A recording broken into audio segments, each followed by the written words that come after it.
No one embodied the blend of sophistication and danger quite like Humphrey Bogart. His portrayal of sharp-tongued, brooding tough guys became iconic, setting the tone for the film noir era. Off-screen, his tumultuous marriages fueled countless tabloid stories, captivating the public with their drama. Among the most famous aspects of his life was his legendary romance with Lauren Bacall, a love story that fascinated fans for years. However, as Bogart lay on his deathbed, what seemed like an enduring bond took a dark turn, as Bacall committed what many saw as a devastating betrayal that would tarnish their once epic love story. Humphrey Bogart, born on Christmas Day in 1899, seemed to have it all, but his early years were shadowed by profound sadness. While his family's wealth provided material comfort, it couldn't fill the emotional gap he desperately needed. His parents were absorbed in their careers, treating their children with a surprising coldness. Although their frequent arguments were difficult, their emotional detachment from the children was even more distressing. Bogart felt a heartbreaking distance from them throughout his life, and he only addressed his mother as Ma, never with warmth. Recalling his childhood, he once said, "A kiss in our family was an event," highlighting the emotional barrenness that defined his upbringing. Bogart was no stranger to dysfunction, and it began to show early in his life, especially during his school years. Despite being a deeply empathetic and often melancholic child, he developed a rebellious streak that alarmed his parents. His grades plummeted as he started drinking and neglecting his studies, causing his once promising academic future to fall apart. Burdened by his family's disappointment and facing limited career prospects, Bogart found himself at a crossroads. With little left to lose, he made a bold and risky decision that would ultimately set him on a path toward his legendary status. When World War I broke out, Bogart saw it as his opportunity to escape his gloomy situation. Eager for change, he enlisted in the United States Navy, viewing it as an exhilarating adventure. He later reminisced, "At 18, war was great stuff. Paris, sexy French girls, hot damn." However, many believe that his time in the Navy was also when he acquired one of his most iconic features, a trademark that would follow him throughout his career. In Hollywood, Humphrey Bogart became instantly recognizable not just for his gritty roles, but also for the distinctive scar on his lip and the lisp that came with it. As his fame grew, so did the myths surrounding his famous look. Some claim the scar was from a war injury, perhaps shrapnel, while others believed it resulted from a brawl with a prisoner who struck him with handcuffs. These rumors only fueled the public's fascination with both the man and his mysterious past. However, the reality was far less dramatic. According to actor David Niven, the studios played a role in promoting these wild tales, hoping to boost Bogart's tough guy persona. But Bogart himself eventually admitted that the scar had a much simpler origin. It was the result of a childhood accident, not the action-packed legend Hollywood preferred. Of course, as the studios soon learned, they wouldn't have to make fake gossip to prop up the actor. When it came to making sensational headlines, Bogart only had to rely on his very real scandals. When Bogart returned home from World War I, he was a changed man. There was also more of a chasm between him and his family. He found his father in a downward spiral, the patriarch's business and health failing, and the family's wealth lost to bad investments. Bogart decided to turn his back on this mess by rebelling against everything he had been taught. Though he'd been raised to regard acting as a poor profession, Bogart decided to chuck the rule book out the window. After all, acting seemed like a perfect fit. It lured him in, with its late hours and promise of attention and praise. Between 1922 and 1935, Humphrey Bogart, still a novice in the acting world, began landing small roles in Broadway productions. Little did he know that this was just the start of a monumental career. At the same time, his romantic life was also beginning to take shape. In 1922, he crossed paths with actress Helen Menken, and after 4 years of courtship, they married in 1926. However, their union was short-lived. The marriage unraveled within little more than a year, and Menken's divorce filing revealed troubling details. She claimed Bogart was neglectful, placing his acting career above their relationship, and even accused him of mistreating her. It became clear that their marriage had been doomed from the start, with Mencken left feeling as though Bogart's true passion lay in his ambitions, not in their partnership. Bogart appeared to recover from his split with Helen Mencken rather swiftly, finding himself in another marriage not long after. This time he wed actress Mary Phillips, but despite their union, she too failed to fulfill his quest for the one. As Bogart transitioned from Broadway to Hollywood, his personal demons only worsened.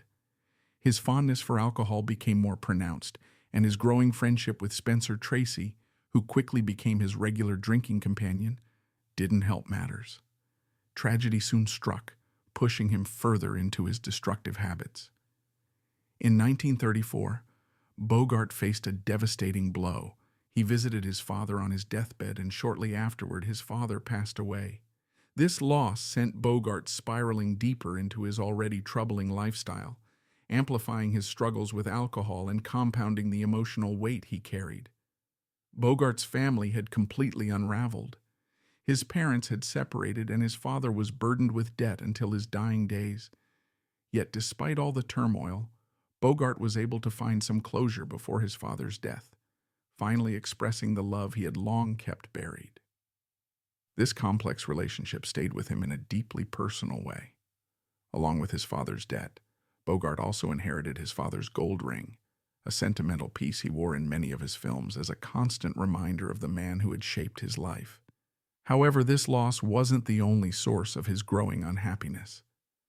Bogart found himself increasingly disillusioned with both his acting career and his second marriage. Unbeknownst to him, his troubles were far from over. It was about to get much worse before things would improve. No matter how hard he tried, Bogart couldn't escape the mold Hollywood had crafted for him. He was repeatedly cast as a gangster, a role that studios believed was his only fit. Despite his dreams of greater fame and recognition, his reality was far from the glamorous life he envisioned. The work was relentless, with long, exhausting hours and periods where he churned out a film every 2 months. Yet, while his professional life was demanding, his personal life was even more troubled. His marriage to Mary Phillips, already strained, eventually fell apart. But as difficult as that relationship had been, Bogart had no idea that even greater turmoil was just around the corner, waiting to upend his life even further. Enter Mayo Method. On the surface, she seemed like a perfect match, beautiful, charismatic, and lively, but only when she was sober. When it came to drinking, however, Bogart had finally met his equal, and this quickly turned their relationship into a disaster. In an unfortunate pattern, Bogart blamed his past failed marriages on his wife's demanding careers, and just 2 years after marrying Method, she gave up acting entirely. But was this supposed sacrifice the key to saving their marriage? Absolutely not. In fact, it only made things worse. Together, Bogart and his third wife, Mayo Method, became one of Hollywood's most infamous couples. Their relationship, while high profile, was infamous for its dysfunction. Behind closed doors, things were far from glamorous. Dubbed the Battling Bogarts by the press, their marriage was plagued by frequent and volatile arguments. Method, especially when drinking, developed a reputation for being physically violent, even earning the nickname Sluggy due to her aggressive behavior. Bogart endured the chaos, but as time went on, Method's mental state deteriorated further. By 1943, the situation reached a breaking point when she attempted to take her own life, prompting Bogart to fear for her safety. Desperate, he urged her to seek psychiatric help, and it was during this time that a troubling truth about her fragile mental health came to light, revealing the depth of the issues they were facing. Doctors eventually diagnosed Mayo Method with paranoid schizophrenia, a heartbreaking revelation that explained much of her erratic behavior. However, this diagnosis did little to stop the rapid unraveling of her marriage with Bogart. As World War II escalated, the couple traveled to Europe to entertain troops. While in Italy, they spent time with the renowned director John Huston. It was during one chaotic evening that Method had a particularly humiliating moment. Already unsteady from drinking, she suddenly stood up, eager to perform a song for everyone. Despite attempts to dissuade her, she insisted on singing, and the result was disastrous. Her performance was so painfully off-key that it became the inspiration for a memorable scene in Huston's film Key Largo, where a drunken girlfriend belts out "Moanin' Low" in a similarly cringe-worthy fashion. This moment marked yet another low in the couple's turbulent relationship. However, the turmoil between Bogart and Methot went far deeper than anyone outside their home could imagine. What the public saw was just the beginning of the chaos. Their residence earned the nickname Sluggy Hollow, a reflection of the constant, violent clashes that took place within its walls. Their fights, far from ordinary spats, often turned physical and dangerous. In one notorious incident, Methot stabbed Bogart in the shoulder during an argument. On another occasion, the couple reportedly assaulted each other with heavy glass bottles, turning their home into a literal battlefield. As time went on, their behavior only escalated, spiraling into a cycle of destructive violence that seemed to have no end. Actress Gloria Stewart once revealed a chilling incident during a dinner party where Mayo Methot recklessly waved a pistol and even threatened to kill Bogart. But the danger didn't stop there. Stewart also recalled seeing dark bruises on Methot's face, evidence that Bogart wasn't above resorting to physical violence when things escalated. Methot, on the other hand, took their volatile relationship to even greater extremes. She frequently threw objects at him and even set their house on fire. Despite this toxic dynamic, Bogart seemed strangely accepting of it. "I like a jealous wife," he once remarked. "We get on well together because we don't have illusions about each other. I wouldn't give you 2 cents for a dame without a temper." But little did he know, he was about to meet a woman who would change everything and finally drive a wedge between him and Methot for good. At 43, Humphrey Bogart had no idea his life was about to be completely transformed by a young woman nearly half his age. That woman was none other than 19-year-old Lauren Bacall. Interestingly, their love story didn't begin with immediate sparks. When director Howard Hawks approached Bacall with the idea of starring opposite either Cary Grant or Humphrey Bogart, her initial reaction was memorable. Bacall wasn't impressed by Bogart at all, famously expressing her preference for Grant, calling him terrific, while dismissing Bogart with a blunt yuck. There were no fireworks or instant connection between them at first, but everything was about to change in ways neither of them could have imagined. In 1943, Bogart and Lauren Bacall were cast together in To Have and Have Not, marking the start of one of Hollywood's most talked about and scandalous love affairs. Just weeks before filming began, Bogart made a remark to his young co-star that would prove to be prophetic. "We'll have a lot of fun together." And he couldn't have been more right. Their on-screen chemistry soon spilled over into real life, setting the stage for a passionate and controversial romance that would captivate the public and forever change both their lives. On their first day on set, Lauren Bacall struggled with overwhelming nerves. She was so anxious about performing that she physically shook, which didn't go unnoticed by Bogart. Sensing her discomfort, Bogart stepped in to offer her reassurance, using a gentle approach to calm her fears. Bacall deeply appreciated his kindness. To hide her trembling, she developed a technique of lowering her chin and looking up at him through her lashes, a gesture that became iconic as the look. From that moment on, something shifted between them. Crew members couldn't help but notice how much closer Bogart and Bacall became. They started sharing meals together regularly, and Bogart, known for his serious demeanor, began to show a softer, more playful side, even becoming unusually giggly in her presence. Their bond, initially unexpected, quickly blossomed into something more profound. The undeniable chemistry between Bogart and Bacall even prompted a change in the film's direction. Initially, Bogart's character was meant to pursue another woman, but the electric connection between him and Bacall was too strong to ignore. Their on-screen magic was so compelling that the screenplay was rewritten, allowing their characters to find a happy ending together. But their bond went far beyond the script. Bogart was irresistibly drawn to Bacall, and just 3 weeks into filming, he made his feelings known. While chatting with her in her dressing room, he leaned in and kissed her, signaling the start of a passionate off-screen romance that would soon make headlines. After their first on-screen kiss, Bogart, with a hint of sadness, asked Bacall for her phone number. She obliged, jotting it down on the back of a matchbook. While their budding romance was thrilling, it also presented a significant complication. Bogart was still married to Mayo Method. To keep his affair with Bacall under wraps, Bogart had to go to great lengths, navigating their relationship carefully and discreetly. His secret romance with Bacall added another layer of tension to his already tumultuous personal life, making it all the more difficult to manage as their connection grew deeper. Soon Bogart and Bacall began secretly meeting under the cover of darkness. Their rendezvous took place in cars on dimly lit streets during breaks at work or at the golf club, always in secrecy. Bacall later revealed in an interview, "From then on, I would get phone calls occasionally at 3 a.m. My mother used to say, 'Where do you think you're going so early in the morning?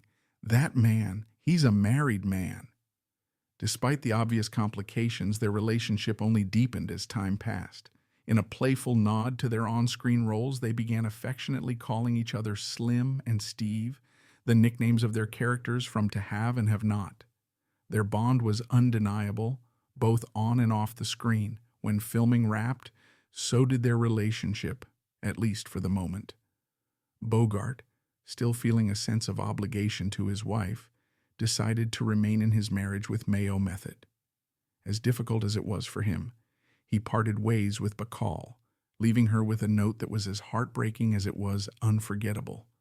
When Bacall read his words, it truly felt like the end of something significant. The note read, "I know what is meant by to say goodbye is to die a little.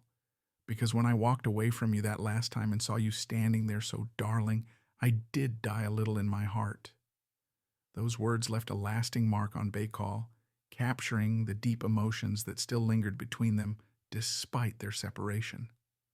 The turbulence and drama that fueled Bogart and Bacall's affair had a dark edge to it. Their growing relationship faced opposition from all sides. Bogart's wife was furious. Bacall's mother disapproved, and even their director, Howard Hawks, turned against them. Hawks had his own reasons for being bitter. He was deeply jealous of Bogart for winning Bacall's affection, as he had hoped to pursue her himself. When his chance slipped away, Hawks reacted harshly. In an effort to sabotage their relationship, he claimed that Bogart's feelings weren't genuine and went so far as to make veiled threats. Hawks warned Bacall that he could sell her contract to a less prestigious studio if she continued with Bogart, hoping to control the situation. But despite the director's desperate attempts, he couldn't break the bond between them. Ultimately, Hawks was left on the losing side of this volatile love triangle. With tensions escalating between Bogart and director Howard Hawks, the studio had to step in to mediate their growing feud, leaving Bacall deeply worried. Despite the turmoil, what seemed like a final goodbye for Bogart and Bacall turned out to be just the beginning. Following the success of To Have and Have Not, the two actors were brought together again for the 1944 film The Big Sleep. Initially, Bogart expressed his desire to remain loyal to his wife and try to give their marriage another chance. Bacall, however, had a biting and memorable reaction. Reflecting on the moment later, Bacall wrote, "I said I'd have to respect his decision, but I didn't have to like it." Her response underscored the growing tension between Bogart's obligations and their undeniable connection, signaling that their story was far from over. Unfortunately for Bogart, his attempts to navigate the complicated situation unraveled quickly. As filming started, his undeniable chemistry with Bacall reignited, leaving him caught between two women. His indecisiveness became his downfall, causing both Method and Bacall immense emotional turmoil. Bogart found himself stuck in a painful cycle of leaving Method, only to reconcile with her shortly after, keeping both women in constant uncertainty. For Bacall, this roller coaster was especially agonizing as she swung between moments of hope and deep despair. The emotional toll was so severe that she once broke down in tears right before a scene. She had to use ice to reduce the puffiness around her eyes just to appear presentable for the camera. The affair was taking a heavy toll on everyone involved. Bacall not only had to tolerate Bogart's wavering, but she also had to endure the fury of his wife, Mayo Method. Despite the challenges, Bacall's patience paid off. Bogart finally made a firm decision. He chose to leave Methot for good. On May 10, 1945, their tumultuous marriage officially ended with a divorce. Just 11 days later, on May 21st, Bogart and Bacall tied the knot. The wedding day was incredibly emotional for Bogart, who was overcome with emotion and wept throughout his vows, marking the start of a legendary partnership both on and off the screen. Despite the fairy tale nature of their romance, Bogart and Bacall's relationship was not without its dramatic and shocking moments.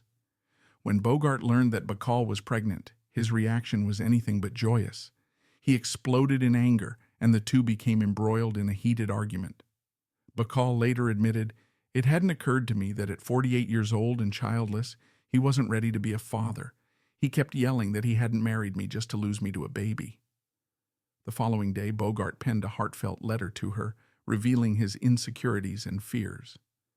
He confessed his deep concerns about becoming a bad father, yet also acknowledged Bacall's longing for motherhood. In the letter, he promised that he would eventually come to terms with the idea of raising a child together, offering a glimpse into the vulnerability beneath his tough exterior. The couple chose to name their first child Stephen, a nod to Bogart's character from To Have and Have Not. In 1952, 2 years later, they welcomed their second child, a daughter named Leslie. Sadly, Bogart had no idea that his time with his family would be cut short, and he would never get the chance to see his children grow up.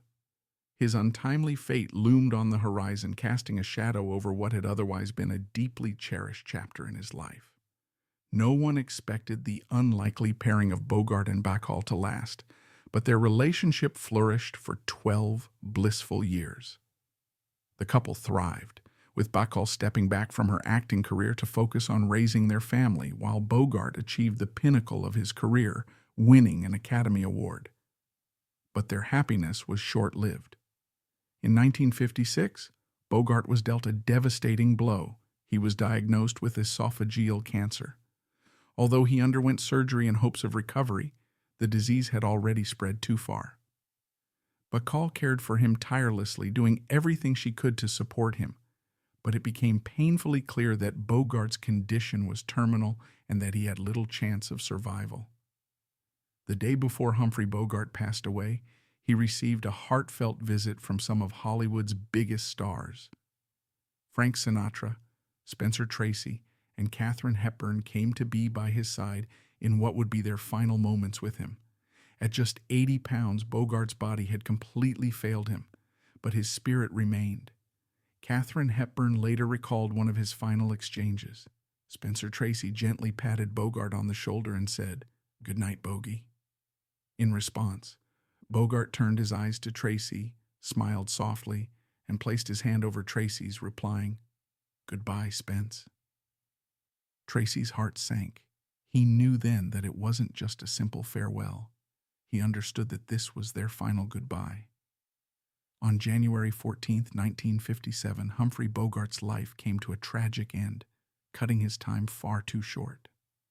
In a final gesture of love, a symbol of his deep connection to Bacall was buried with his ashes, a charm from a bracelet he had once given her. As romantic as Bogart's final gesture may have appeared, a shadow of scandal still lingered over his legacy. His legendary romance with Lauren Bacall had been immortalized by Hollywood, yet their relationship was far from perfect. Stunning betrayals existed on both sides. While Bogart lay on his deathbed, Bacall had already started an affair with none other than the blue-eyed crooner, Frank Sinatra. Their relationship became serious enough that shortly after Bogart's passing, Bacall came close to marrying Sinatra. However, Bacall wasn't the only one with secrets. Bogart, too, had his own history of infidelity, leaving their love story far more complicated than the fairy tale many believed it to be. In 1982, a woman named Verita Thompson shocked the world with a startling revelation. She claimed to have been Humphrey Bogart's secret lover for 17 years. Thompson, who had initially started her career as an actress before transitioning into wig making, recalled her first encounter with Bogart as unforgettable. The two met at a wrap party for Casablanca *, and once Bogart laid eyes on her, he was captivated. At the time, both were married, Thompson to another man and Bogart still to his tempestuous wife, Mayo Method. That night, they spent hours dancing and drinking, an encounter that ignited the beginning of a long, clandestine affair that would last nearly 2 decades. The affair couldn't have come at a more convenient time. With Verita Thompson's husband away serving in the war, her Burbank home became the ideal secret hideaway for her and Bogart. But his betrayal of Bacall went even deeper than just an affair. As a wigmaker, Thompson had a legitimate reason to be around Bogart, as he relied on her for his toupee. Their relationship became so intertwined that she eventually became part of his permanent staff. Bogart even had her written into his personal agency contract. Reflecting on their relationship, Thompson later admitted, "I worked on all but 4 of Bogey's last 18 pictures, revealing just how close the two had become behind the scenes." Eventually, Bogart parted ways with his mistress, Verita Thompson, when she married another man, though they stayed friends until his death. Decades later, in 1982, Thompson unveiled her long-hidden affair by publishing a scandalous memoir titled *Bogey and Me, a love story *. She even opened a piano bar in New Orleans with the same name, commemorating her time with the legendary actor. However, when Hurricane Katrina loomed over the city, Thompson became defiant. Despite being offered a private jet to escape, she famously refused, stating, "Lauren Bacall failed to chase me out of Hollywood. Katrina won't force me out of New Orleans." Humphrey Bogart's life and marriages were undoubtedly complex, filled with both iconic love stories and messy entanglements. His relationship with Lauren Bacall is often romanticized, but his infidelities, especially with Verita Thompson, reveal a much more layered and imperfect reality. As for Thompson's claims, there's plenty of reason to believe she was telling the truth, given the details she shared in her proximity to Bogart's life. But it remains a subject open to debate. What are your thoughts on Bogart's life and his many relationships? Do you think Thompson's account was accurate? Let us know in the comments below, and let's dive into a discussion. Don't forget to like, comment, and subscribe for more fascinating content, and we'll see you in the next video. Thanks for watching.